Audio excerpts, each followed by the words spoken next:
Hello, everyone. Welcome to this meeting of the Task Force to Reimagine Policing in Brookline. This is our meeting for April 23rd, 2021. I'm Raul Fernandez, Select Board member and chair of the task force, joined as always by our wonderful task force group here, including the staff that have been supporting us so well for the past, I think it's 8 months now of this work. This meeting comes during the week after we've gotten the verdict in the Derek Chauvin trial. He has been convicted on all counts of the murder of George Floyd. I will say that the decision came down, on Tuesday night, right before, actually during the start of our select board meeting this Tuesday. And I'd called the chair before the meeting began and said, I think we should maybe delay the start of this meeting till after the verdict comes in. He decided not to do that. That's okay. But for me, I needed to be away while I heard what the verdict was and wanted to see how I felt about it before moving forward with participating in that meeting. Had it been anything but guilty, I don't know if I could have met on Tuesday night, to be honest with you. This is something that so many of us have been following for so long. It's impacted, it was the precipitating event for the creation of this body right here, frankly.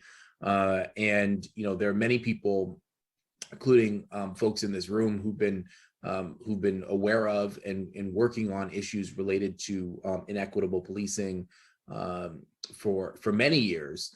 But there are many more people who after the death of George Floyd last year, became awakened to this issue, even stepped out into the streets for the first time to protest about this issue, and really resulted in this, this multiracial, multicultural righteous uprising in the wake of the murder of George Floyd.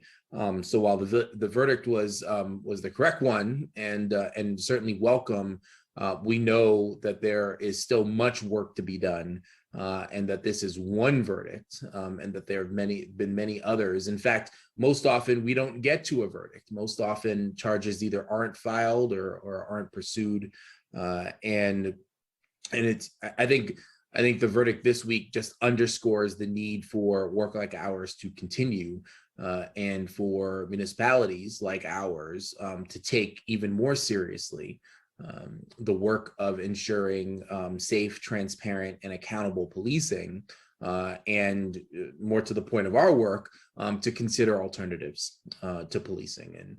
And we also, of course, been talking recently about the death of somebody like Dante Wright, who was stopped apparently for having an air freshener in his rearview mirror, and who was shot and killed in service of what appeared to be, I think, a warrant for a misdemeanor that showed up on his record as a result of this traffic stop, by a 26-year veteran of the force who somehow mistook a taser her service weapon for a taser. How these things happen is beyond me, but what I think it does underscore is that all of the calls for more implicit bias training, and more training, period, diversification of the force, that there's nothing inherently bad about those calls, but they are, in terms of addressing this issue, plainly insufficient, and that more wholesale changes need to happen in order to ensure that every person, walking the streets or driving the streets in this country feels safe. Anyway, so I'll end there. We've got, in a moment, I'll entertain any other comments that folks have. I'll just say our agenda today is we're going to approve some meeting minutes. We're going to have a discussion of a couple votes that were taken at the select board on Tuesday night relative to our work. And then we'll talk about any upcoming meetings that we're going to have. With that said, I'll open the floor. Anyone else have anything else they'd like to share?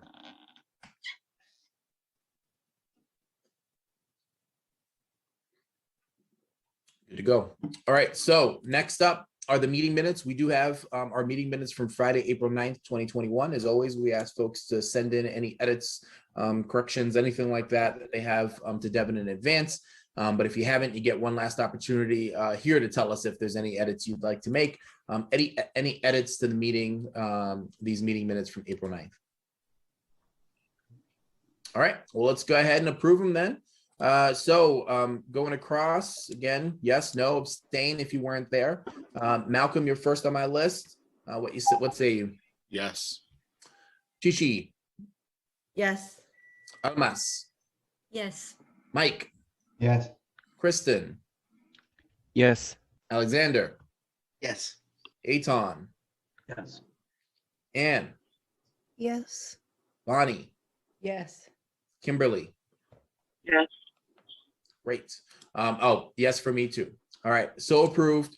So now I just wanted to get into discussion. I know that lots have been going on, so not everybody gets to follow all the machinations that are happening outside of our meetings. This Tuesday night, I presented, based on our previous conversation in the task force, 3 different votes. They're all in your packet. For the sake of convenience, I can also put them into the chat if that's possible. And it's doing that thing where it doesn't like me to copy for some reason. So they're all in your packets, and I imagine, Devin, if you can make everyone, including the public, aware where those votes are, that would be helpful.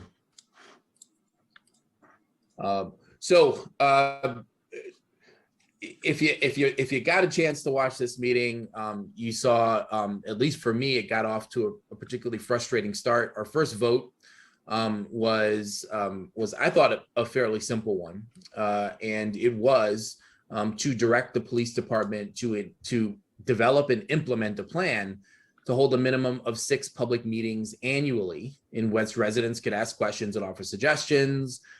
We noted that we thought the chief certainly should be there, of course, as well as a select board member. We are police commissioners, and that the meetings would be recorded, and to really engage different segments of the population, but always to be mindful of the intersection of people of color and residents who live in public and subsidized housing. And then, recommended partnerships with organizations like Brookline for Racial Justice and Equity, which I understand is interested in working with the police department on this in their outreach efforts. That vote was somehow controversial and did not pass in its current form. What passed was something different, and that I also have here.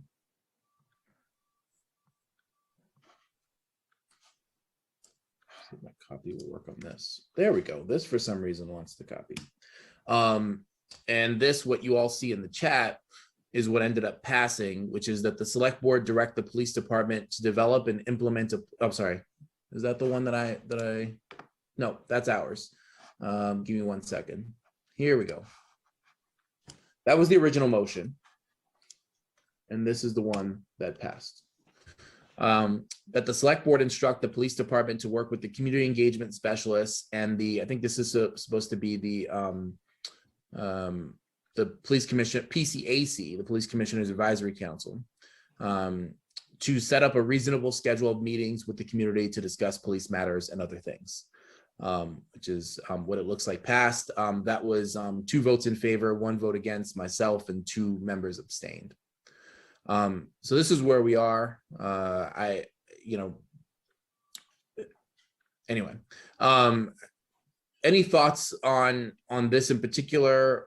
I can move on to the other 2 votes as well, and then we can have a more holistic discussion if you want.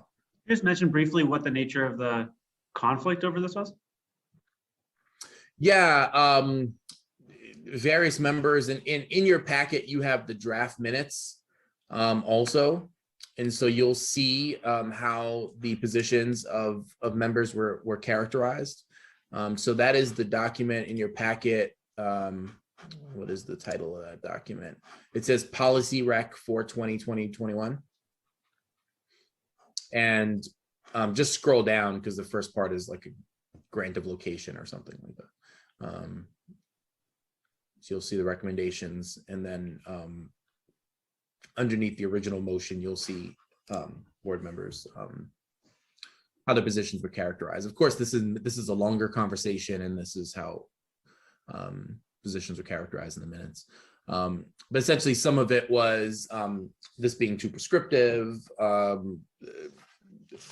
This was a really particularly difficult conversation for me, quite frankly, because this is an area where I hope that we can get broad agreement on. There was also a sense that the community engagement specialist should play this role. Of course, here we go again, taking folks that have very limited bandwidth and putting everything on them. This is also a new person, the community engagement specialist as well, and so there's a difference of opinion as to whether or not she should take the lead on this, or whether or not the police department itself should have some accountability and take the lead on this.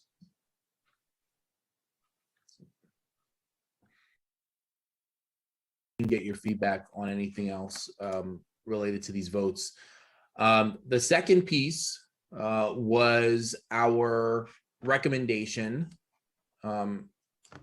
which was approved unanimously.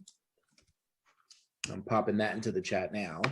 That the select board direct the town administrator to conduct an assessment of the town's non-school investments in youth programs. PSB is the Public Schools of Brookline. And to recommend enhancements to those investments as part of a more holistic approach to public safety.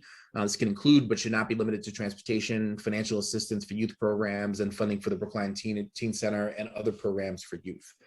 So that's going to be moving forward. Town administrator mentioned that he might want to get some support from a consultant on that. Put into the budget, this year's annual town budget is an additional $50,000 for consultants, and so potentially some of the money can be drawn down from there to be able to cover that cost. Mel, anything you want to add on that? I would just add that, yeah, I do agree. I do feel that consulting is required.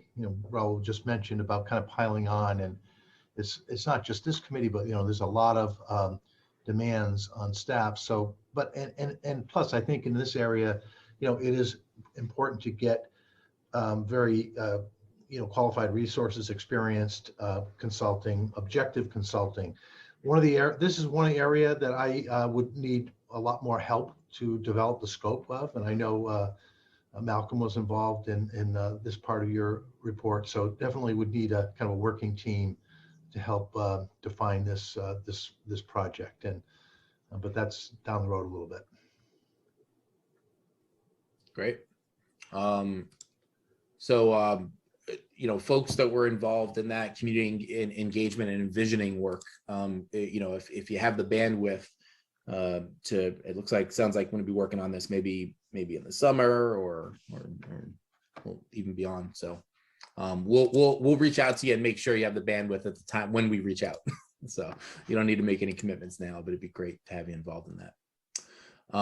The last one was our vote, and I'm putting this in here again. This was not voted on Tuesday night, but this was our recommendation that the select board file a warrant article in the fall for a home rule petition in the state legislature to permit certain limited traffic enforcement functions be fulfilled by civilians.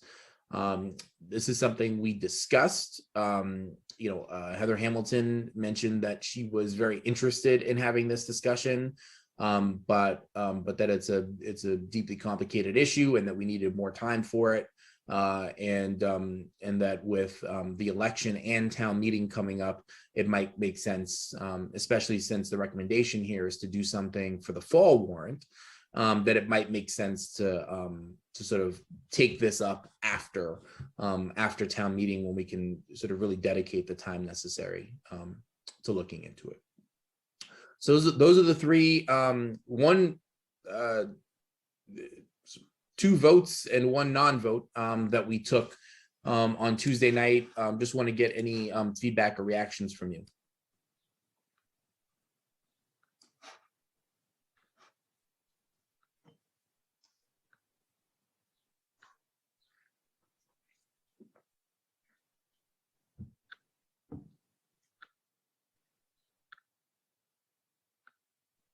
Bonnie. I was at the meeting. I watched the very frustrating conversation go down. And I don't think it's valuable to spend time talking about how enormously frustrating it was to have the most basic of all of our recommendations pulled apart, and have people abstain. And just one of the worries that came up was that there's so much pushback against the police that they don't want, that think those conversations would turn into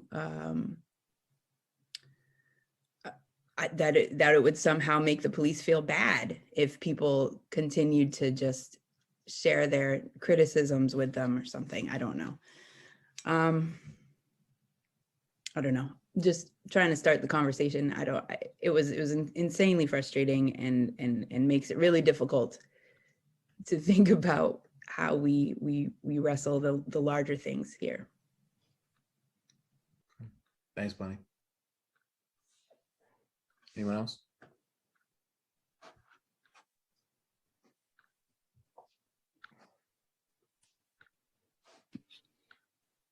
Malcolm? If I can, I don't know who else would prescribe things for the police if the select board doesn't. I mean, I might understand why they may not want to. And I don't know who abstained or whatever, but I don't know. I heard for a long time how we didn't need citizen oversight from a lot of people who carry weight in town. And then, it wasn't until all this happened where we decided all of a sudden we should. And maybe that's what we're waiting for. But I feel like,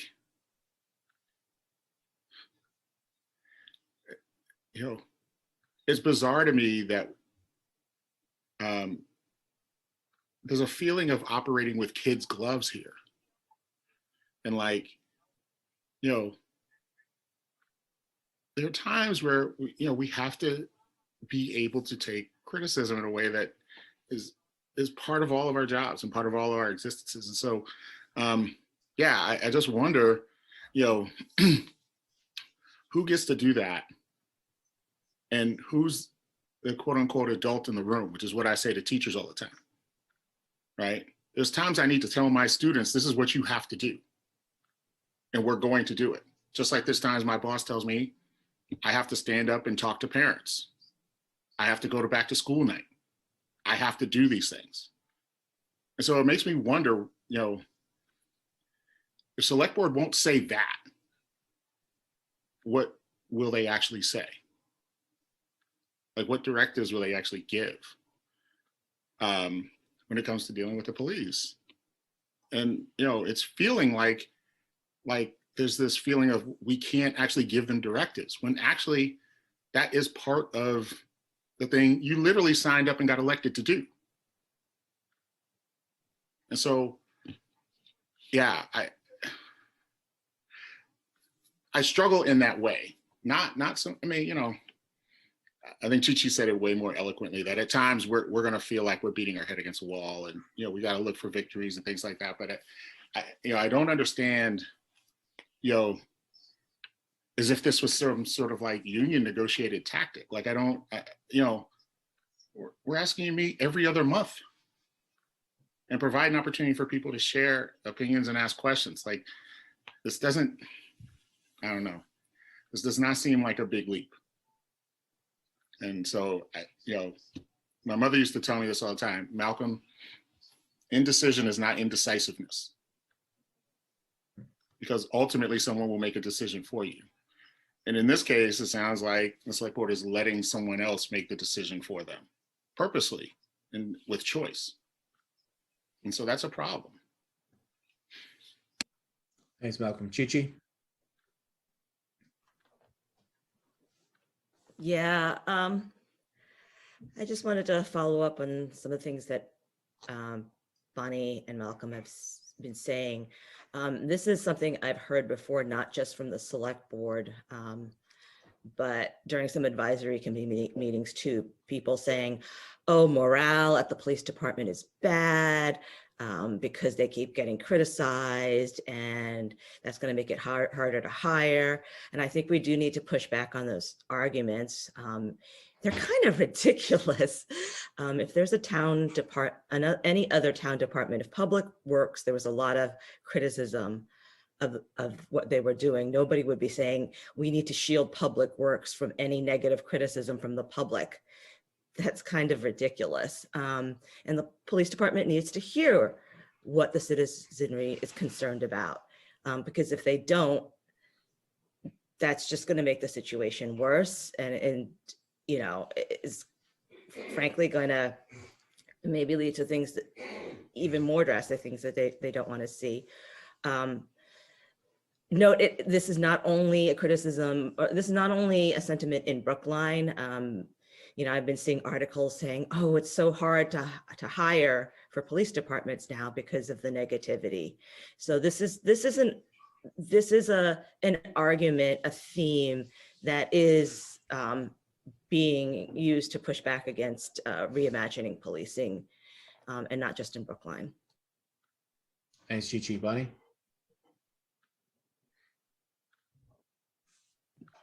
I think what bothers me most is that it shifts the responsibility away from the police department to one person that is nowhere near the police department, and makes it their job to keep the arrangement, or to keep the police accountable in that aspect.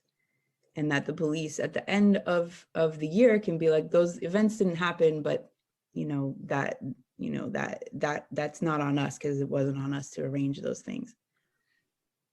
So that's one of the biggest worries for me, is that it removes their responsibility in that aspect to touch base with the many different communities to get that feedback, because they should want that feedback.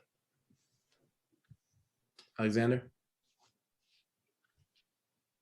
In a second, what a lot of people have been saying in that, I've been particularly responding to what Bonnie is saying and what I heard Malcolm saying before, of at the end of the day, this is a select board's job. You got elected to a job with certain responsibilities. And if that's too hard for you, get tough or find another job. I don't have a lot of patience for this. Thanks, Alexander. Mike? Yeah, I'm looking at the vote that was passed, as opposed to the one that I think we all agree should have been passed. And the key okay, so what happens next? The key thing is to make sure that the community engagement specialist has support from enough members of the select board so that that they can do their job, that they can follow up on these meetings. It's really easy. It's really easy to say to somebody, okay, here's your job, and then go do it. And without the support of the top leadership in an organization, what they're supposed to do just doesn't happen. The police, whoever it is on the police side who's due to work with this person to set up the meeting, doesn't do it. The times are never right, or whatever, nobody shows up. There are all sorts of things that can happen unless there is some attention from the select board. So this, even though it's not what we're looking for, can work, but only if at least a couple of select board members are inquiring, asking, okay, so what's happened here? When is the next meeting? And keeping this in front of people's minds, keeping it in front of the minds of your colleagues on the select board, and also keeping it on in the front of the police department's minds. It have to be reminders and a push from above. Thanks, Mike. Yeah, I'll certainly stay involved in following up on this. This is not something that I voted for, but I think the engagement between the police department and the community is and so someone cited the police department having sort of started, I think it started the year pre-COVID, these community roll call events. But if you know anything about those events are effectively PR events. I mean, you sort of make believe you're an officer and you learn about how they do their job and you know, that kind of thing. So you're learning about what they're doing. It's not the kind of opportunity that we've been proposing, which is for the police to engage. This is to me, you know, what I said on Tuesday night is if a police chief can't commit to 6 meetings with the public a year, it's just shameful.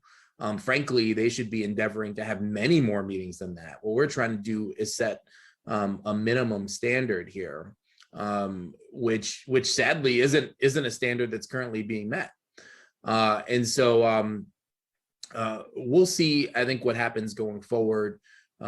You know, the other thing is, you know, we have coming up, there's one more meeting of the select board next Tuesday, and then the week after is the election. And so we don't have, I think, anything else that I'm aware of docketed for conversation about policing for next week, unless there's something when the agenda comes out this afternoon that I'll see then. But the week of the election, we're not meeting. Oh, Mel, is there something I'm missing? I believe that the Reform Committee wants to discuss their survey amongst the police department employees themselves. Okay. Nothing we presentation. Okay, that's fine. Thank you. That's new information. Thank you. So things may be different after May 4th. We'll see. I know. Can I ask, what survey is that? The one from BHA? No. Mel, go ahead. I think I know what you're talking about, but go ahead. Well, I can't speak for the Reforms Committee, but I believe very late in the game, they decided to survey members of the police department themselves on you know, their satisfaction and other. It was adopted from, I believe, the city of Newton, who did that, and the Reforms Committee basically adapted that survey and sent it out. Okay. I believe the results are out there, but I could be wrong. I was just asking for clarification. Thank you. Is it possible to entertain somebody from the floor, like Ron Wilkinson would like to speak about that survey, if possible? I don't think it's necessary at this moment, but I think we understand. There was a survey done of I'm familiar with it of the police department rank and file and perceptions, and I've seen a version of this presentation before at one of the reform meetings or a subcommittee meeting, and so I think they're just going to present out on the findings of it. So I think it's fine.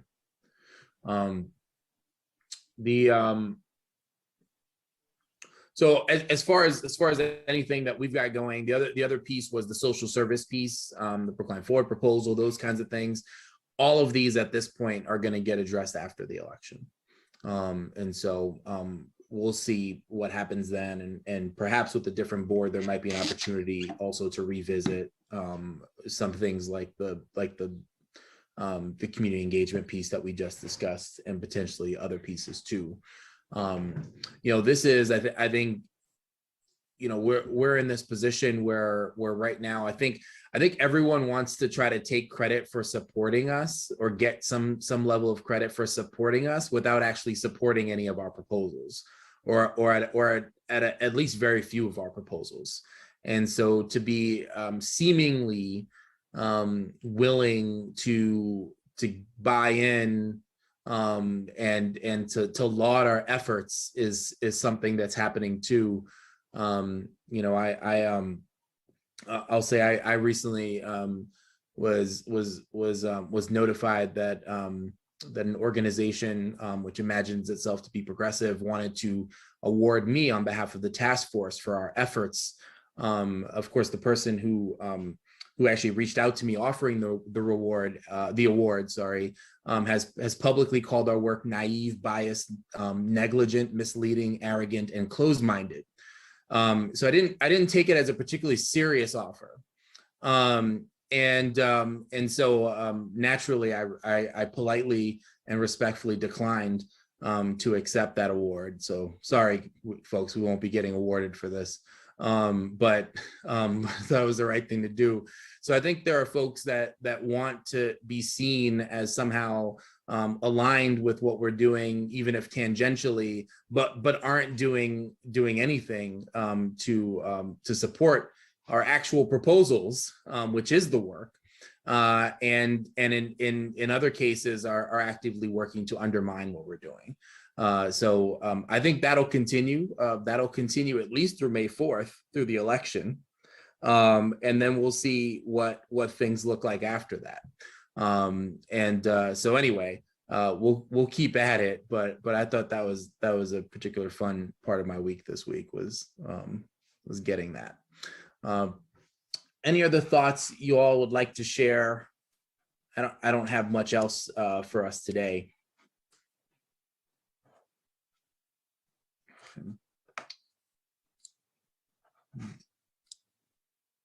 All right. The other thing, as I mentioned, I think we have an opportunity to take a couple weeks off next week. I mean, if you wanted to meet and have a discussion about that piece, essentially the police morale survey, and to discuss it next week, we could, but frankly, you've got better uses of your time than that. So I think that if we want to discuss it, we can discuss it the next time we meet. So you let me know. So the next meeting that I had that I would be May 14th.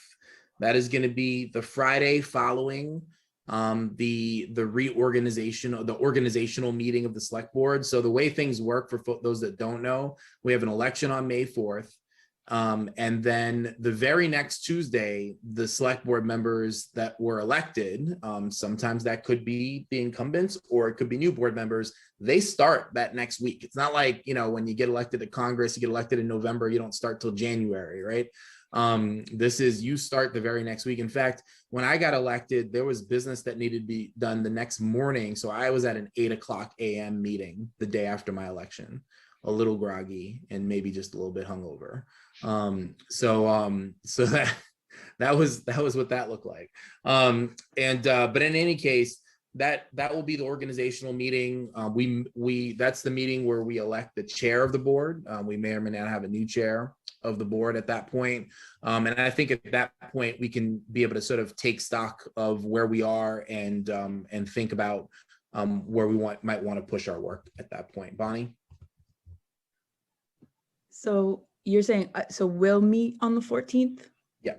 So that's right before town meeting, right? Yeah, it's the week before town meeting, yes. Right. Is there anything we need to be thinking about for that? For town meeting? Yeah.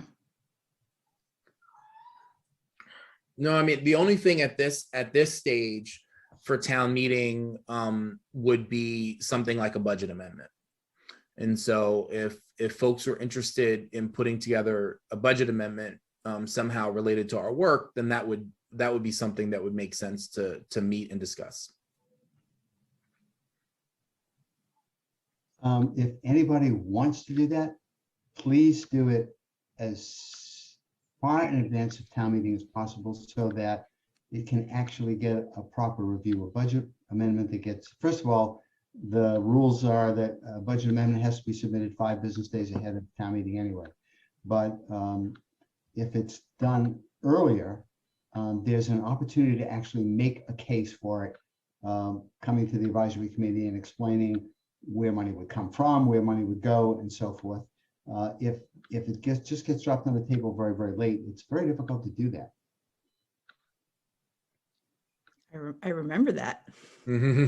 Yeah. It's just it's not a good tactic to do that. People don't respond to something of that sort just being lobbed in.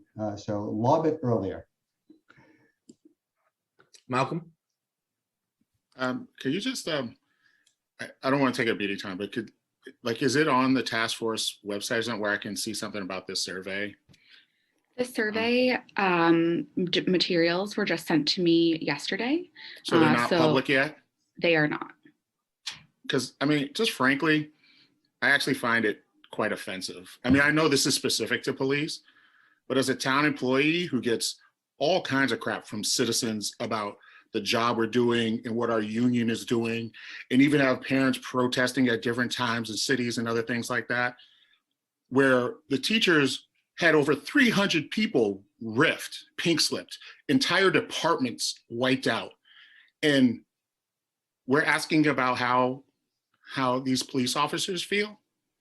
I would love to get some more information on this survey, who did it, like, you know, who composed it, who's cracking up the data.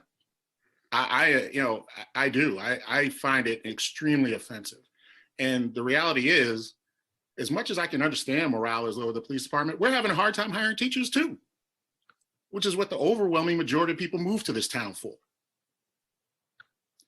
And so, yeah, I mean, it says a lot where we are worried about, you know, the rank and file who's been telling us how hard they're working. But then I saw data yesterday, you know, this is like, I think there's a total of like 9 African-American officers. There's nobody of color in the higher rank except for 1 Asian person. And then have the audacity to tell me I should feel bad when I'm up there trying to save and work and teach and educate our children, some of whom come to me telling me they're getting stopped walking back to Brookline High from CVS. And so I am eager to dig into this while I'm on vacation and have a little time to breathe.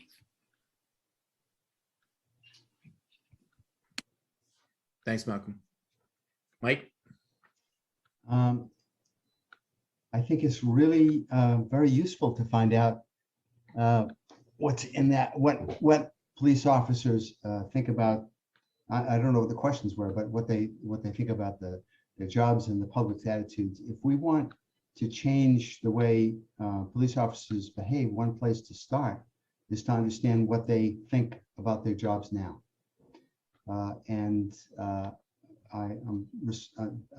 Malcolm, I appreciate the sentiment, but I'm afraid I disagree with the conclusion. I think it's important to take that information and make the best use that we possibly can of it.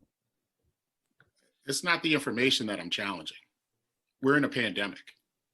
Most people have low morale. And my thing is, who did it? Was it done objectively? Or was it done to make us feel even worse? So it's not that they actually gave it. It's the idea that we think police are having it worse than everybody else. That is my problem.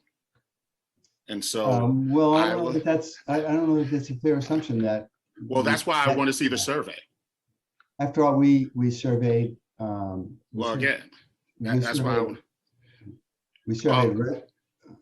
I'll stop.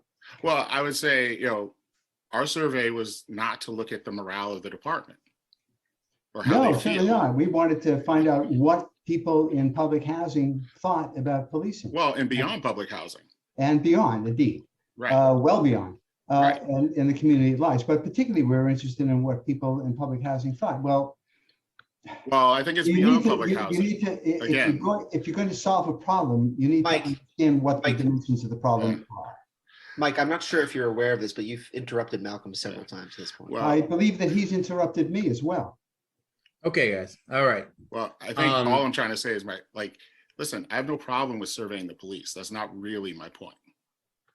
My point is, it's real easy to say things feel bad for people right now. It's real easy to say that. And then to actually ask that, I want to see what the questions are. I want to see who actually did the survey. And I don't think that's unfair to say. I didn't say they shouldn't do it. I was saying I'm offended in terms of the fact that we can point to all kinds of things in town where morale is low and things are hard and want to feel bad. And I want to evaluate that for myself. And I find it surprising on so many levels that after we voted to approve of the report that, the task force couldn't produce the report until like, really a month ago after we had multiple things on it. I find it surprising that this isn't public. That's my point. And that is what is offensive to me, not the actual survey of police. And so I'm sorry if I misconstrued that, because they have every right to ask the police how they feel. But my problem is, what is that? How are they doing that? Who's actually organizing it? Right. We're We'll make sure you all get that information. Devin's got helpful information. But I think Michael Zurab's going to be presenting that on Tuesday, and that information should end up being part of the select board's packet as well, which we can make sure that everybody gets access to. Well, everybody should get access to it as members of the public anyway, but we'll make sure we direct you to that. I think it's important to understand, what questions were asked and what's in there. I think it's, I think when this came up in the past, one of my comments was, I think morale's low among people of color too, but I didn't see the reform committee spending a whole lot of time trying to figure out why, or to start, to work to engage communities of color in dialogue about what reforms they thought were necessary. If they had, I would have been part of that conversation. I'm sure that many others that are in this room would have wanted to be part of that conversation too. So it's I don't mean to be dismissive of the concerns that that members of the police department might have, but much has been made, much hay has been made about folks on this body having certain biases which guided their work, while somehow lauding the efforts of the reform committee and ignoring any of the biases that were clearly and evidently present in their work. Sure, let's say, we'll take a look at it, welcome to scrutinize it and provide feedback on it, but it is certainly, absolutely the focus, the emphasis, the emphasis is on the wrong syllable, as they say. The area where this committee has chosen to focus their efforts, if you remember very early on, this committee, the reform committee, the other committee, very early on, they spent a great deal of time essentially working on PR efforts for the police department and trying to figure out how, if people just knew more. But I think the hypothesis was, if people just knew more about how the police department operated, they would like it better, despite their personal experiences. They would like it better, and that is a dangerous assumption.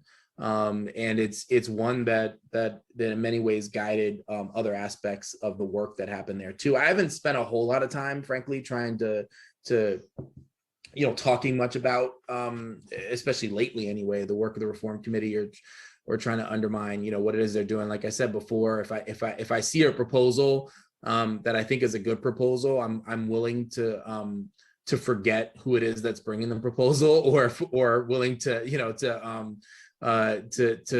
put less emphasis on that and really take the proposal for what it's worth.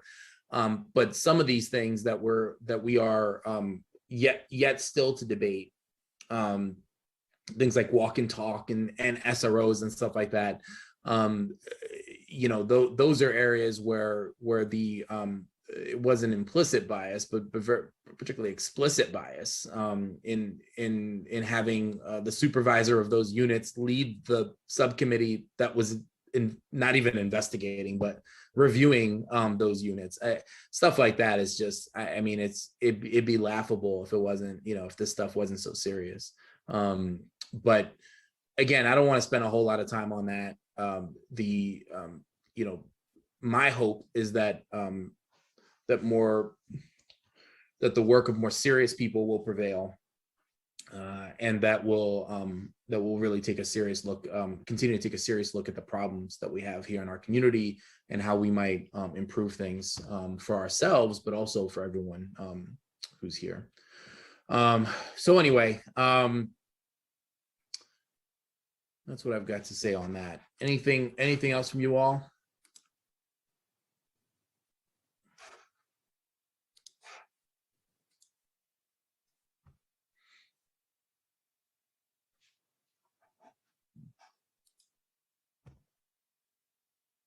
Right. I don't want to let go the thread about but any potential budget amendment. The one place that I could see a potential budget amendment is trying to move the Brookline Forward proposal forward. Whether that be some amount to fund someone to essentially lead that effort. Some have thought that should be a we've talked about the potential of hiring the person that would lead this effort at some level, whether that be a commissioner, director, or something like that. Others have said a consultant. But in any case, that's one area where I could potentially, if some folks wanted to get together and work on something like a budget amendment, that's one area to sort of press forward that larger proposal, I would think. Almas? There's just a question from one of the attendees who wants to speak. What's the question? It's just says, I would like to speak. It's in the Q&A. Yeah. Q&A. I would like to speak to Malcolm's question about the survey of police personnel. Okay. Well, let's finish. Is there anything to say about this other conversation first? Sorry. Well, I guess that conversation happened first, but let's just. Yeah, Bonnie. I would be interested in having that conversation to the extent around a possible budget amendment. Okay. All right. And that can, of course, happen separate from the work of the task force too. I mean, I know there are a number of town meeting members, well, at least a couple of town meeting members in this body that might be interested in working on that. And then, potentially if, what could happen is some folks get something like that together. And if you wanted to bring it to the next task force meeting, which won't be till the 14th, which is not within the window that Mike talked about, but just to say, hey, do you all support this and get the support of the task force, then maybe that's something that can happen at that meeting. But it would need to be sort of put forward before that, I think. Is that right, Mike, on the timing? Mike shook his head, yes. Yeah. Okay. All right. Do folks want to have a brief conversation or more? Because I imagine it won't be just Ron sharing information about this police survey, but us then asking questions or engaging in a conversation about it. Malcolm, are you interested in that? I mean, if he could just give me some bait. I don't necessarily need a deep dive right now. I think, I trust Ron to share what's happened. I'm just curious. Like, we had public hearings. I've never heard this. I've been searching all through March. I was searching for their final draft. I couldn't find it. I gave up. Finally got to break and saw it was up there. I just haven't seen or heard anything about it, and I would just like to know more about it. All right. Well, let's bring Ron in and let's get that answered then.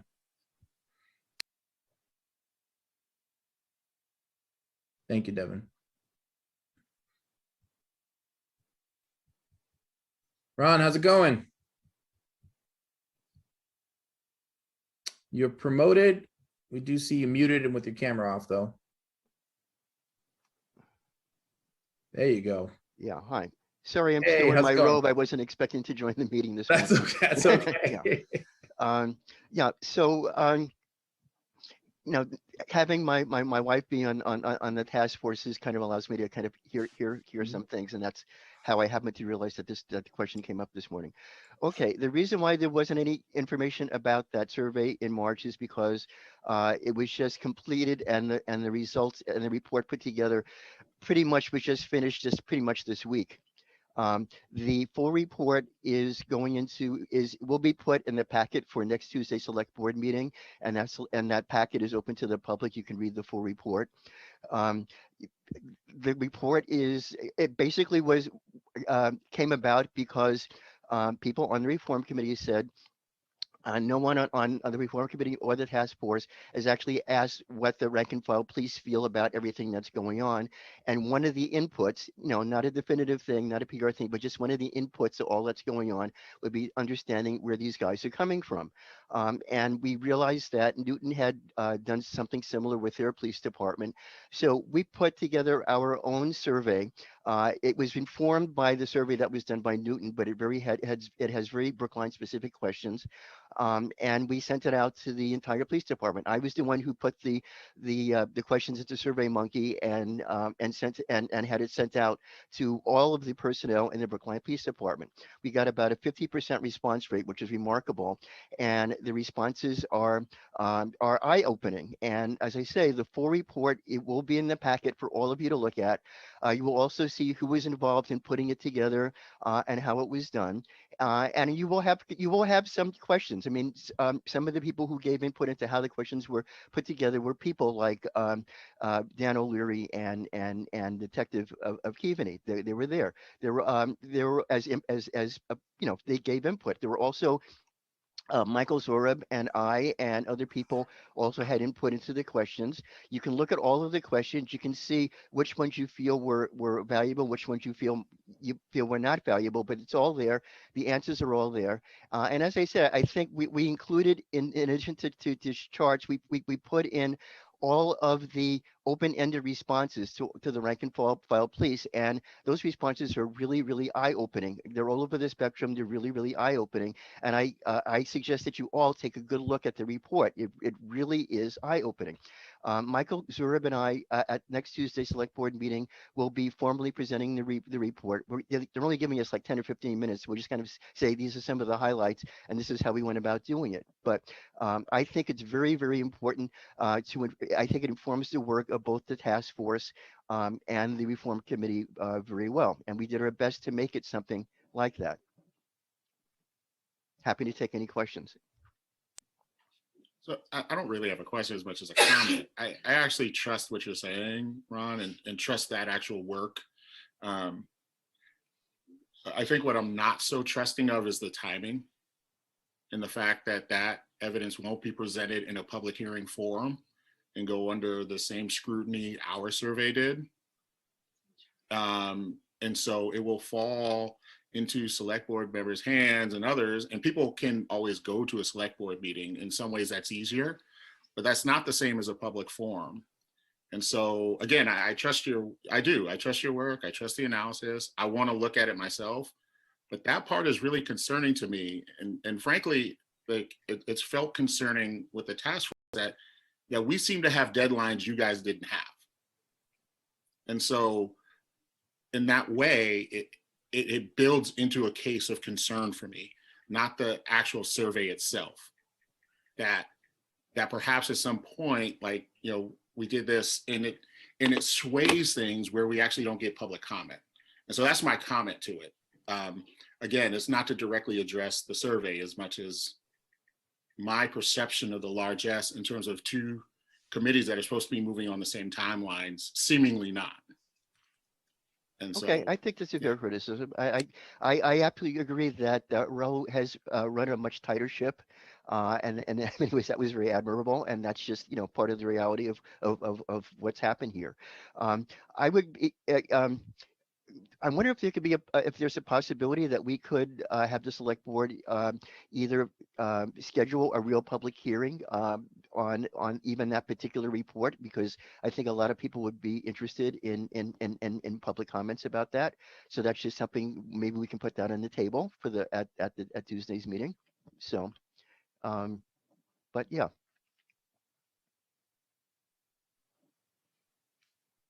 Yeah, we'll have to see how the conversation goes on Tuesday. As I said, this is the last meeting before the election, and I think I'm very curious to see what happens then. And if our board is the same as it is today, then I think we'll continue on much as we have. If it's a differently constructed board, then that board may have different ideas about how to move forward with this work.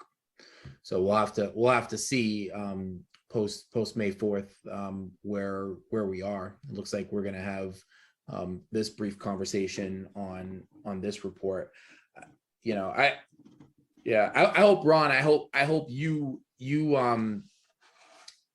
understand. I think the bigger picture here, and the larger picture here is that the intense efforts that were made by the committee to understand the perspectives of police members of the police department that apparently were not made to understand the perspectives of those who are impacted by inequitable policing. I don't know if you have the same opinion of it or not, but that's from attending many meetings in my view from the outside, and also as a person of color who lives in Brookline, that was not, that didn't see any invitations, at least come, and who was obviously intimately familiar with all this work, didn't see invitations coming across to folks from communities of color in Brookline to understand their perspective before pushing forward with these so-called reforms. That to me is a real problem. And this intense focus on how police officers feel about things. It's not that doesn't matter. It in some way reminds me of sort of, yeah, sure, like police officers' perspectives matter, but the reason we're here is because of issues related to policing, and so the perspectives of those people that are impacted by policing, at a minimum should matter as much, and frankly, I'd say it should matter much more. But anyway, if you want to respond, feel free, and otherwise. I'd only would say that there were different points of view. I think there was a much on that particular matter. I think there were lots of differences of opinion on the reform committee, and I agree that the chair seems to be most concerned with counterbalancing what he perceived was an over what he perceived was an over criticism of the police that he felt he had a counterbalance. Not everybody on the reform committee saw it the same way that he did, and we did our best to influence things in a positive direction, with probably with mixed results, but I'll just leave it at that. I mean, many people would argue that the task force had the opposite perspective, and that maybe the two of them together represents a fuller picture than either group alone. I think you can make a good case for that.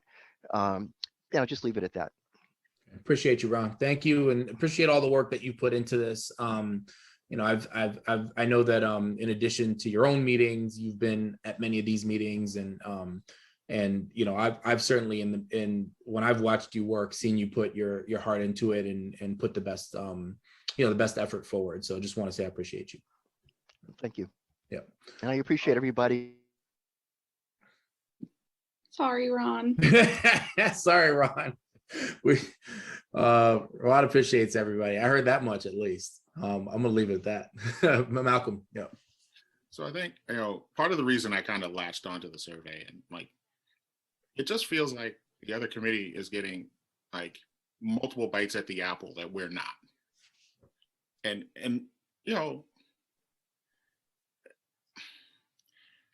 I can concede that's a personal feeling for me. I don't know if the others feel that way.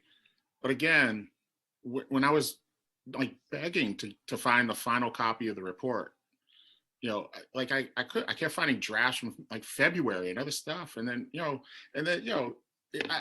I saw the final draft, so I was happy, but I was also tired of searching, and it just feels like there's these things that keep surfacing, and at times surface in ways that are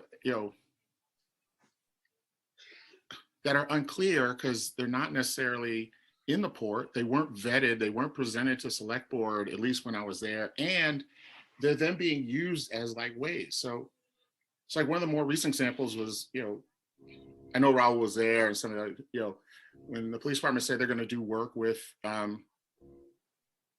teen center to talk to kids. Well, my understanding is that's actually coming from the Office of Diversity, Inclusion, and Community Relations because of what it might look like, as well as perception, as well as fear, and all kinds of other things if police officers went in and actually asked kids questions, right? And so, yes, Caitlin Starr's on the reform committee, but is that truly police work? Is that diversity, inclusion, community relations work? But it's all floating out there. And then it gets promulgated as if, look at the positives we're doing, but it's nowhere in the report. And the report is what's going to last. Yeah. The report is the thing that we're going to look at 10, 20 years from now and be like, yo, this is, but in the moment, it's not there.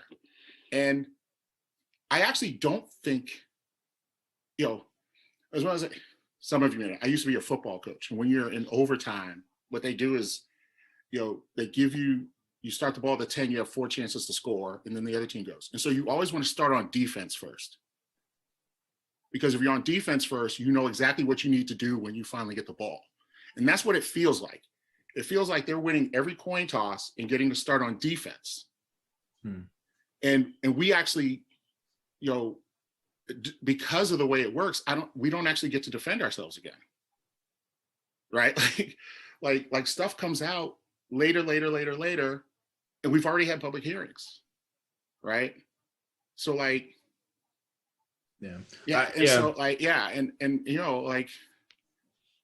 it does. It feels unfair to me personally.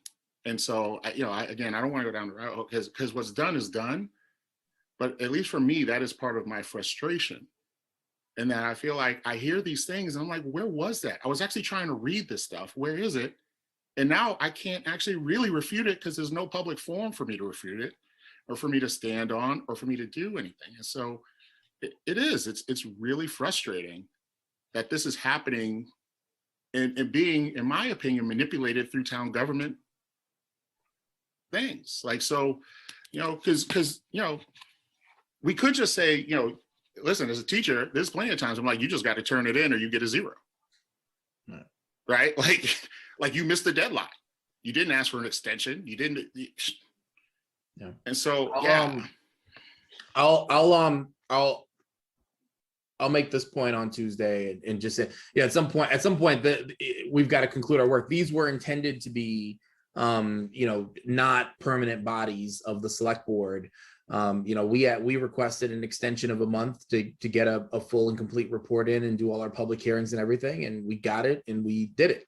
The reform committee took the same approach, and it's now April. And apparently the work continues. The one thing that I think was essential is we're continuing to meet to be able to provide feedback on what's happening at the select board. We're not producing anything new. Our report is our report. Our recommendations are our recommendations. We haven't produced anything new. And to have another body out there that just continues to just produce things, I'd like to have a sense of when, and for the board to set a date certain at which point like that needs to end so we can actually start to, make some of the more meaningful decisions that we need to make. So I will make that point on Tuesday. I know there's at least 2 board members right here, right now, listening. And so we'll see. Bonnie? I'm going to pull back because Malcolm said everything. Okay. Thank you. Anne? I'd just like to follow up on one thing Malcolm just said about the teen center, upcoming teen center interviews with teenagers about the Walk and Talk program. I very much share the concerns about how that the interview questions has been managed. Caitlin has reached out to the Walk and Talk Task Force Subcommittee, which has been great in terms of getting our feedback, and that's appreciated. But it's been very unclear to me who developed the questions and how our feedback is being used or not used in terms of what happens for the actual interviews with the teenagers. I have concerns with some of the interview questions. I have concerns with the fact that it's going to be apparently a group conversation where these kids are going to be asked questions as opposed to maybe initially a survey that kids could fill out individually. There's a lot of pressure when you're a teenager in particular about how you look in a group, and I imagine there's going to be pressure in terms of how kids are going to feel comfortable expressing their opinions in a group setting, especially with two town people leading the conversation. There's been a lot of issues around it from my perspective that are concerning in terms of getting real feedback from these kids, genuine feedback from these kids. And I think it's an important issue, and I wish the process had been different. And I'm concerned about how the process is being managed and who is managing it, because it does seem like it's Caitlin Starr from the CDICR versus the Reforms Committee, but it feels very influenced by the Reforms Committee, and it's just been confusing. Got it. Thanks, Sam. Right. Anything else for the good of the order? All right. Appreciate y'all hanging in there. As I said, I'm not going to have us meet unless it's necessary that we meet to provide some feedback on things that are happening. I don't see that being necessary for I guess, what is it, the next few weeks. So no meeting on April 30th, no meeting on May 7th, and then the next meeting would be on Friday, May 14th. Okay, any issues with that? Okay. If folks are working on a budget amendment, if you could just make the just make the task force aware. I mean, I would say communicate that to Devin and I, so that we can tee up a conversation on that for May 14th. Obviously, it would have already been submitted by then, but the task force might have an opportunity to weigh in with support or conversation on that or anything else. Okay, Bonnie.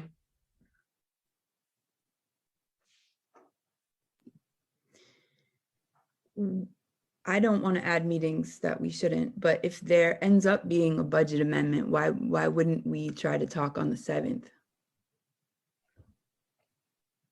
You want to do it on 7th? I'm just asking, like, maybe there's a way to have a tentative meeting if that can come to pass. Because it's, nothing is for sure, but I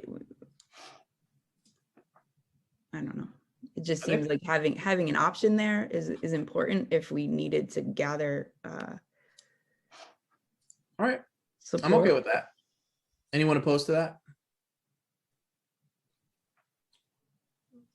Kimberly, you had your hand up before. I don't know if this is about this or something different.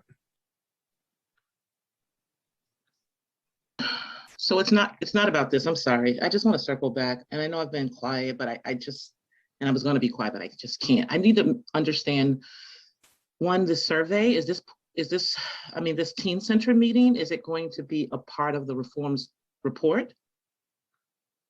Can anyone answer that? Is that a part of their report? This is Devin. This is the first that I'm hearing of it. The Reforms Committee hasn't met actually in quite a long time. So I don't know if that's work that's being done on the subcommittee level, but I can check in with Lloyd. He unfortunately had an emergency this morning and was unable to join us. So he probably could have shed light on some of these questions, but I can definitely circle back with him and the chair of the Reforms Committee and get an idea on that. But my understanding is that the report is done. The survey is an addendum that was sort of like a last minute addition towards the tail end of their work.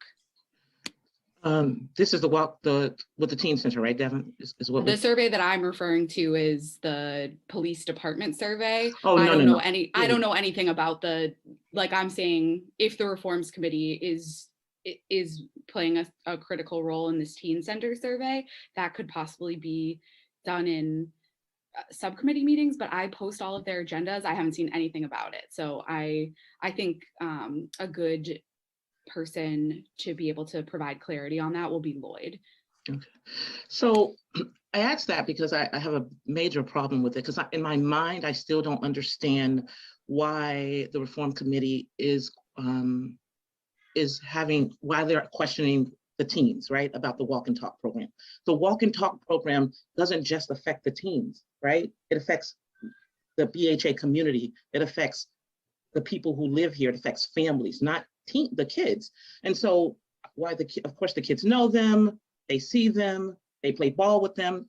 They may even think they're cool and hanging out, but I don't understand why they're asking the teens about the walk and talk unit. And I need someone to help me understand that, because for me, it doesn't make sense. If it was the SRO, like, oh, we're gonna meet with the kids because that school, they deal directly with the kids all the time, in the school. So I guess Ann's gonna answer my question. Well, I don't know, Ann, are you gonna weigh in on this? I was just going to say, one of the things that was discussed was the fact that the results from the survey that they did regarding walk and talk was that they didn't get much young people response. They got a lot of senior citizens who said it's great, and they wanted to hear from some other voices. That's my understanding of why they were looking to go in that route. And I'm not speaking for the subcommittee or the group, but that was my understanding since I attend both meetings, that was my understanding of why they were going to look to do some directed conversations with young people. So again, like a lot of adults, like myself, I knew the police was here, but I didn't know what the walk and talk unit was, right? And I'm on the walk and talk subcommittee, and I text my son yesterday and I said, do you know what and he goes to the teen center, do you know what the walk and talk program is? He was like, nope. The kids don't know. They just know Officer Tim, Officer whomever else. They just know the officers. I just see this as a problem, and it's just my opinion.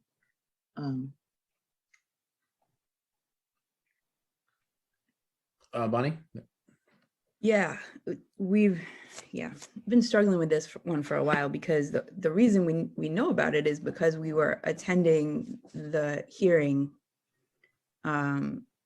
weeks and weeks ago, and they were talking about that survey of the walk and talk when Caitlin presented that information, and then the idea came up to survey the teen center. And so we wrote to Caitlin and said, we need to be a part of this. We want to know what's happening there, because at first it seemed like it was going to be Sergeant Hatchett going in to do that. We wanted to make sure that doesn't seem right. So so it's kind of been us from the outside going, wait, please adjust this, please adjust that, trying to get a hold of why this is happening and how it's going to happen. And I want to add on to what Kim's saying, is that, someone's opinion of a particular officer, that seems cool because you were playing you were playing basketball with them, is very different from understanding that officer's position in the program, right? In a program that's meant to be highly visible, with one of the purposes being creating relationships so people feel comfortable informing police about a quote unquote problem that might be happening. Like that, understanding that police officer that's playing basketball with you in the context of the program is very different than what do you feel like, do you know the walk and talk officers? What's your experience with them?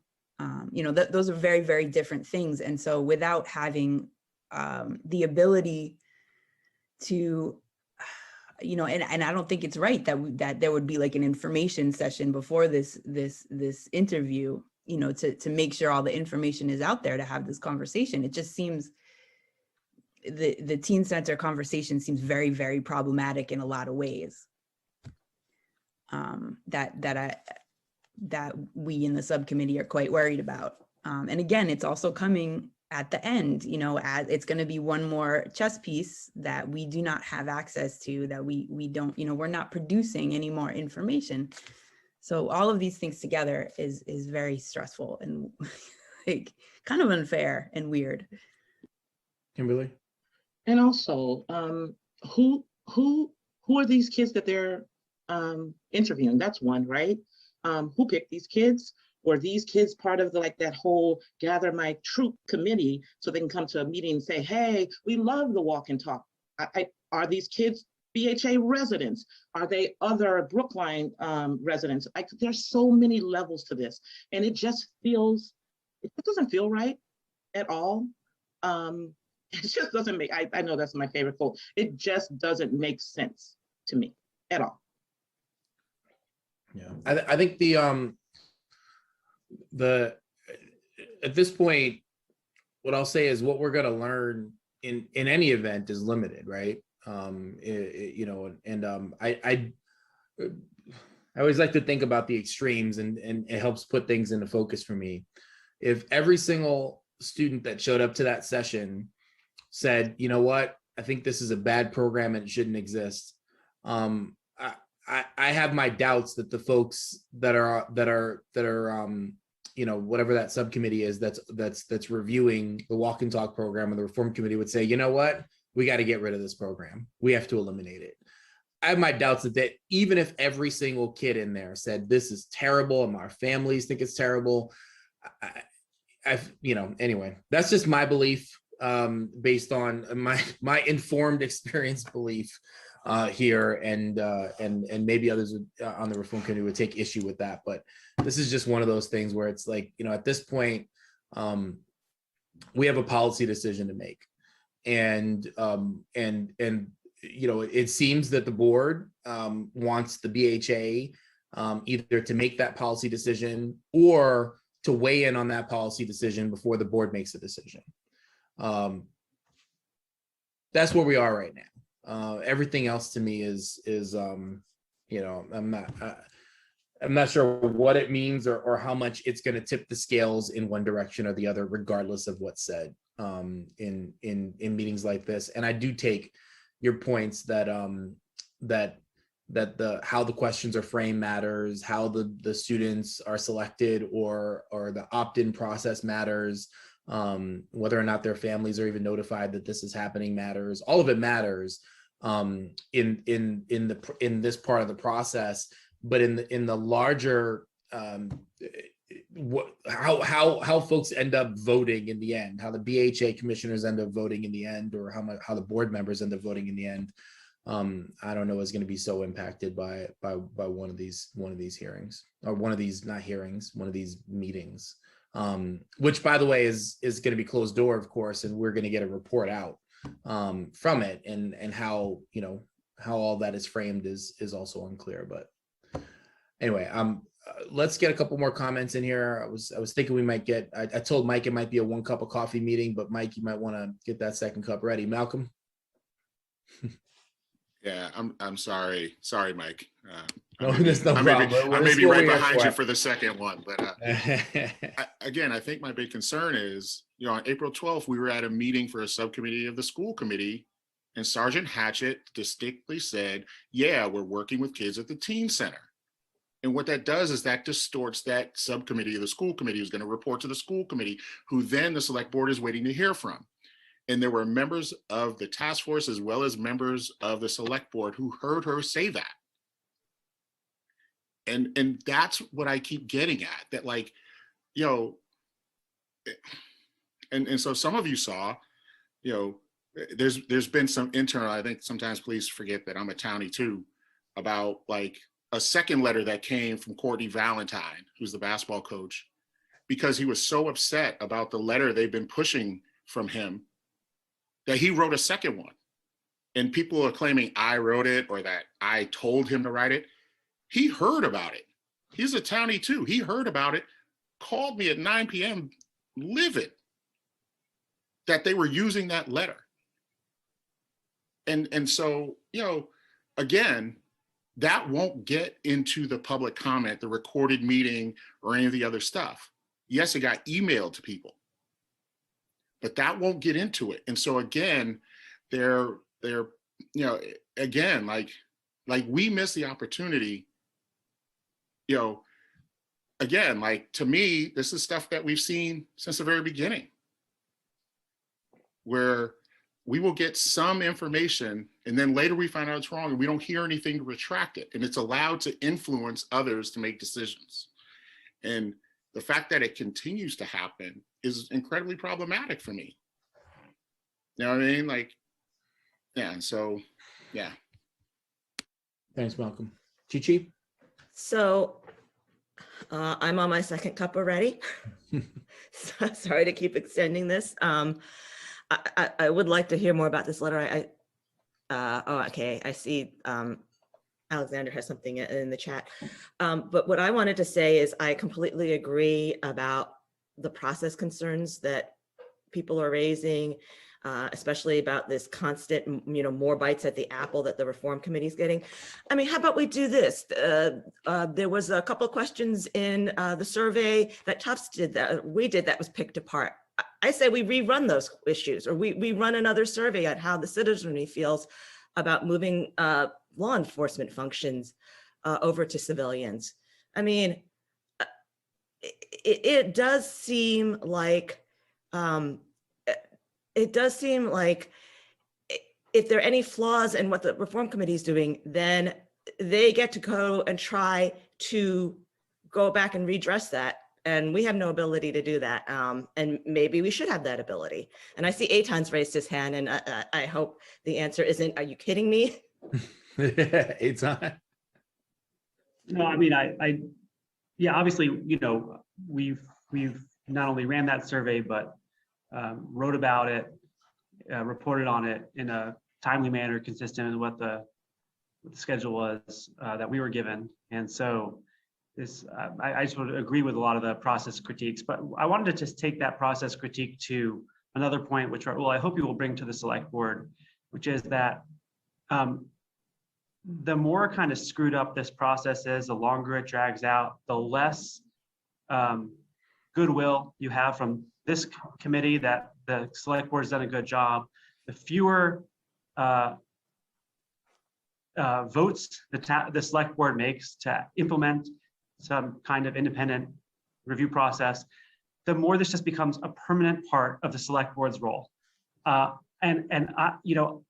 The select board, as you've said many times, the police commissioners.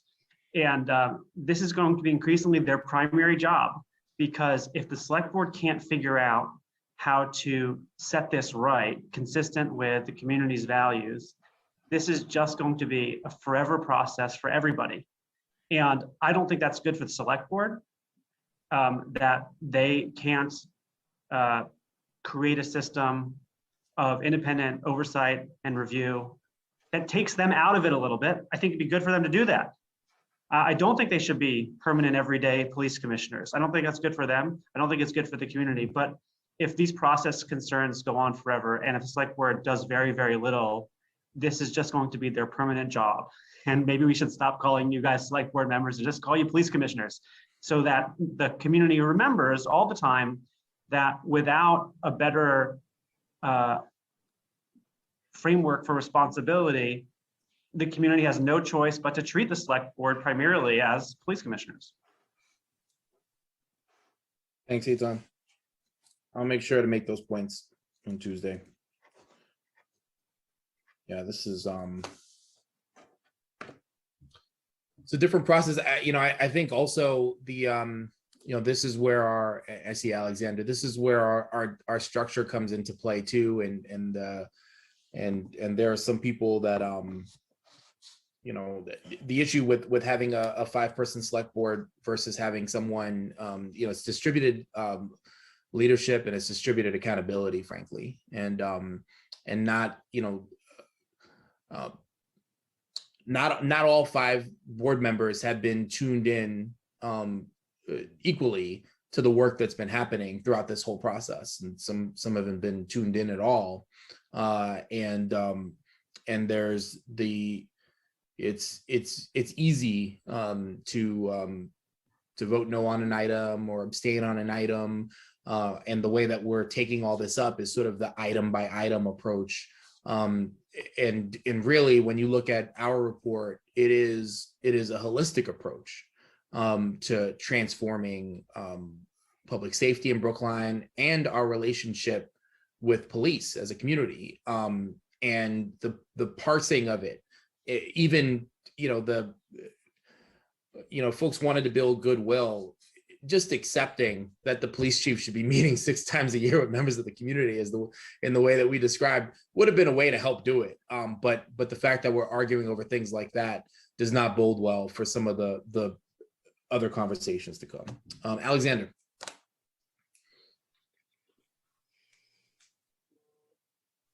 I'm going to restrain myself from complaining too much about the select board along the lines of what you were just talking about, Raul. I just raised my hand because I think to put a bit of a cap on the conversation that we've been having about the ways in which the reform committee has had this ability that's just sort of accepted or unquestioned, or it's just happening and there's no question about it, to just sort of continue working indefinitely. I would like to see a date certain in writing from the reform committee of when they're going to stop work. When is it done? Like when is it not only the report is finished and finalized, but also there's no more additional work happening, first of all. Second of all, I don't see how this is responsible behavior for a public body. We submitted all of our drafts and we then had public meetings on them. And then we had our final drafts and we had public meetings on those. I don't see how you can get meaningful public comment on work that has just sort of continued and continued and continued and continued, and where Malcolm hasn't been able to find the final document for months.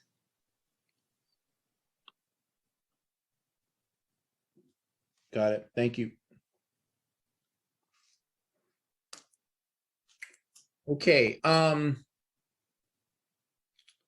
Let's see. Last thing, Anne, how you doing? You still with us? Me? No, sorry, Anne Braga. My fault. I was messed that up. I'm here. What can I do for you, Raul? Yeah, I want to, I'm thinking back to this this potential budget amendment, and if I think maybe I'm Ann/Mel. I'm bringing you both in. And I know there was some work done at pricing out the Brookline Forward proposal. Maybe, I don't know if it might be a Mel question, not an Ann question, but let me just ask it. Can you help us identify, without necessarily, getting behind the proposal, if we wanted to, through a budget amendment, push forward the idea of hiring someone to lead what we talked about, the vote that we had from the other night that we didn't take up, was to lead a community engaged process to develop, essentially a social service agency for the town of Brookline with recommended staffing and that kind of stuff. But to hire that person to do that, can you help us identify how much that would be? I think so. That's not my way. I haven't come down on that yet. I think my own feeling is that neither the task force proposal or this reform organization chart really represents the kind of proposal that we can just implement. I think it requires a lot more thought and study, and that's why I've been focused on a consulting report that's in addition to the CAHOOTS report, which I think is really important too, especially around the more crisis type of response. This notion of bringing on sort of like almost like an internal consultant who's kind of doing it while they're working and is intriguing to me, Raul. And I can help you cost that out. But to be honest with you, I haven't made up my mind, and I'm not sure how I would respond to that proposal at this point. Okay. Yeah, I'd love to figure something. It's clear to me at this point, Mel, that we're not going to, Bernard and I and you, I don't think are going to figure something out by the time the May 4th election comes around. It may be that Bernard's still on the board after that, but it may be that he's not. And so I'm struggling to figure out how we're going to, at some point, what the right path forward is, and how we're gonna determine that. Sure. Maybe Mike Sandman may be involved in this discussion. The town does have a reserve fund, which we place money in for unanticipated and unforeseen expenses. And we've got to be careful that we don't just use it as a sort of a little piggy bank, but it has to be really legitimate. So we use it, for example, when we have snowstorms and hurricanes and things that we can't anticipate, or illness or things like that. But one way we have used the reserve fund is, with knowingly that, we haven't resolved an issue, and, perhaps we can put some money aside or reserve some money.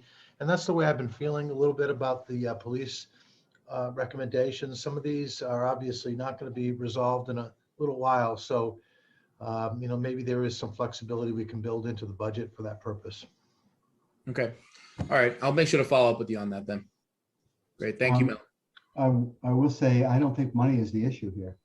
I think the issue is that there needs to be a level of cooperation and trust that honestly has been missing between the Reform Committee and the task force.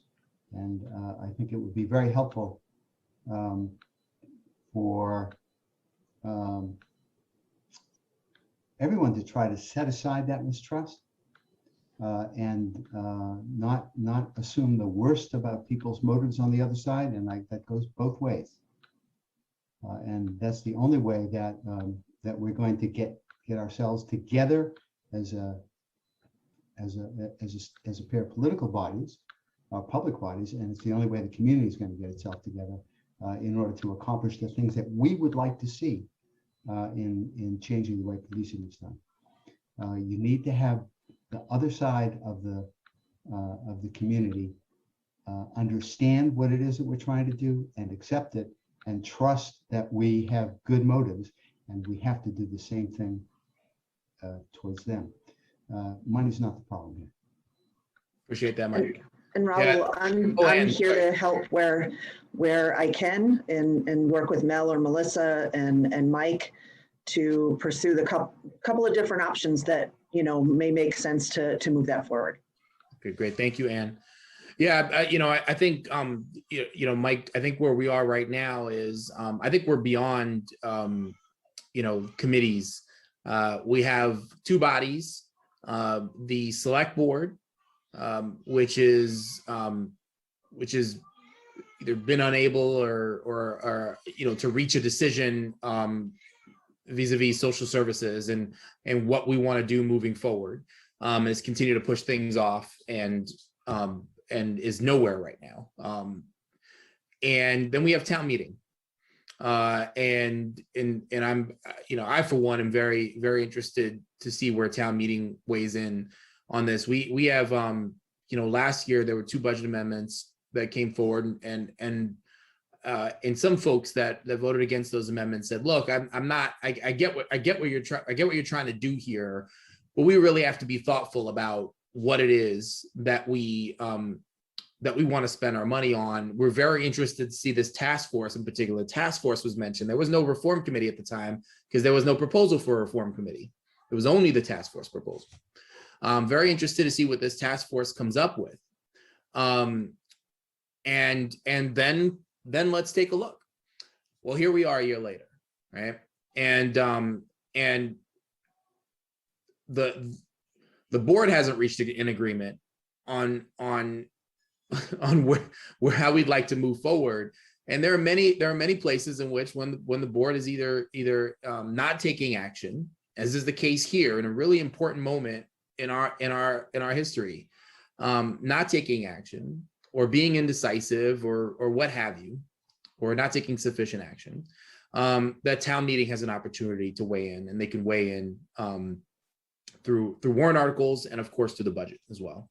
So I think that's where we are right now. I don't know, if you let me know if you have a different assessment of it, but I'm not so concerned, frankly, about the reform committee anymore. I just really am not. I think this board, we need to either figure something out. We haven't been able to. It's not docketed for April 27th, and we have an election on the 4th. We're not meeting on the 4th. So at this point, it's going to be, whoever the board is after the 4th and town meeting. And so we've, I think I have a duty to prepare for town meeting as part of that. What do you think? Well, I think you're all waiting, all 5 of you are waiting for the election. That's what I think. And then after that, you'll have a much better sense of what the committee has voted for. The issues in the election are fairly clear, at least to anybody who's following it. And you'll have to come to terms with these recommendations. Even if the board continues as it is, the recommendations from the task force are still out there, and they're still very important to pursue. But I do think that it's important to, as I say, it's important to not mistrust the reform committee's motives and read things into them that into what they're trying to do that that aren't correct. Just as it's important for them not to mistrust our motives. Yeah, and I hope folks don't misunderstand that to mean, because if folks have been watching our Tuesday night select board meetings, and I know that advisory committee meets at the same time, so you can't always see us meeting. Yeah, I know. I have done, as I said before, I'm looking at the proposals as they come. I'm making amendments to them that I feel are in the spirit of the work that we've done, and in with my own beliefs about how we should move forward. But I've supported stuff that's come out of the reform committee. So for anybody watching these meetings for the first time, I don't want anyone to think that that I've been a hindrance in these meetings to getting things done, because quite the opposite. I have stretched both hands out and have been very willing to adopt policies that I think are going to make us even marginally better, even if they're not the kinds of policies that if I was, mayor for a day would put into place. So, I mean, I think that, but I just want to make sure that folks out there that are watching know that as well, because not everybody can always tune into our wonderful, very exciting Tuesday night select board meetings that sometimes go for 7 hours. A little less so late. Chi-Chi. So to sort of tease out Mike's point about trust, I want to say I do trust individual members of the police reform committee. I mean, I've known a lot of these, I definitely trust Ron Wilkinson when he's saying, he's trying to do his best on this survey of the police. And I've known some of the individual members for years and years before this, and I definitely trust them. The issue is process, isn't individual motivations. The issue is process. And what I'm seeing from, did I just hear that these surveys were authorized and the reform committee hasn't met? I mean, how does that happen? Especially with open meeting law. How do you not have a meeting to authorize the surveys and go ahead with them? I think we're talking about, I think that was about the teen center conversation and the questions that are being prepared for the teen center conversation. Okay, but so how does a survey of the teen center or whatever, how does that happen without that committee meeting? And from what I understand, the committee is not monolithic. There's different perspectives. There's, it's not like, I mean, we've actually been on the same page a lot here on the task force, and it's not, from what I understand, I haven't been able to watch the reform committee meetings either, but it's not been monolithic, and they've actually had people leave because they've been unhappy at how it's worked. So I trust the members, but there's something janky going on with the process there. So as Bonnie's put the right answer, the correct answer into the chat, which is don't confuse the survey of the police department, which is the product of the reform committee, and the whatever surveys or questions are going to be asked through the teen center or to the kids at the teen center. Those questions are coming from the Office of Diversity, Inclusion, and Community Relations. It's a different. So I process. trust the questions, like I trust what Ron is doing with the survey, the police, the issue is the process and authorizing all this follow-up. That I can't speak to that. I don't know if the reform committee did that. I will tell you that, I'm sorry. So that is what, for me, raises the question. Like, we did this big survey, there was some criticism. Do we, at this point, get to do follow-up surveys, either to deal with that criticism or on other issues that have come up? You know, it's the process. I love Caitlin Starr. I implicitly trust that she's doing a great job. It's not the contents. It's the process of how things are unfolding. Do you understand what I'm saying? Well, Caitlin is separate from the survey of the police department, which was apparently came out of the reform committee's work. As you say, I don't know. I'm not on the reform committee. I certainly don't speak for them. I mean, we've continued to meet and have discussed how to get our recommendations implemented. That's a perfectly legitimate thing for us to be doing. Perhaps there's some, you know, are there meetings of the reform committee? Have they had any public meetings since they concluded their work or seemed to conclude their work a couple of months ago? Raul, do you know? I think Devin was saying there hasn't been one in some time. Okay. Yeah. But they haven't I think concluded their work. Yeah. Not since they concluded their work. They haven't concluded their work. Well, they haven't taken the final vote apparently. Yeah. Yeah, I'm not sure what's happening there. Yeah. Let's before we go, I just want to recenter ourselves and remind us of this, is that that we've got good, strong proposals that were well considered, unanimously adopted by this task force, and that included tremendous public process from everything from a community-wide survey to our goal small approach, and to the traditional public hearings as well, of which at this point, I think we held 7, and that's not counting the public hearing at the select board meeting. Aside from the fact that we've got folks that are part of this committee, the task force, that also live in Brookline and are also directly impacted by these issues and are bringing their own experiences about how we can do better in Brookline to the table here. The proposals that we've made, it is easy to lose sight of this, because you wouldn't think this by the conversations that happen at the select board meetings. The proposals that we made have received overwhelming support. The feedback to this day that the select board has gotten after the reform and the reimagining reports is overwhelming support for the reimagining report and for our recommendations.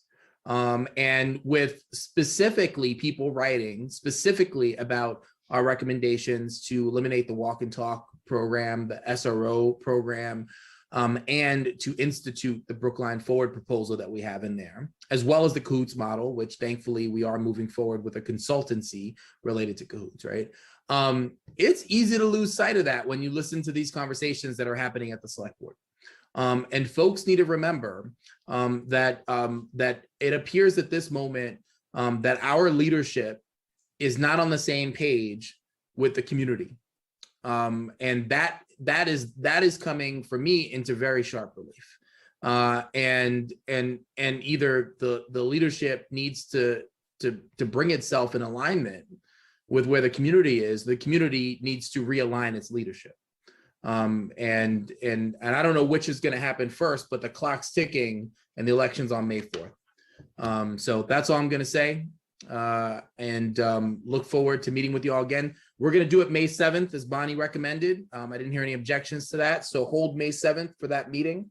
I suspect you're going to get something coming your way soon. All right. Thanks, everybody. Mike, you have something else? Yeah, I would just ask that if we don't have a budget amendment to take a look at, that we not meet on May 7th? I agree. Yeah. I agree. Yep. That'll be the reason we meet if we're meeting. Yep. Absolutely. Thanks, Mike. All right. Thank you, everybody. We'll see you soon. Take care.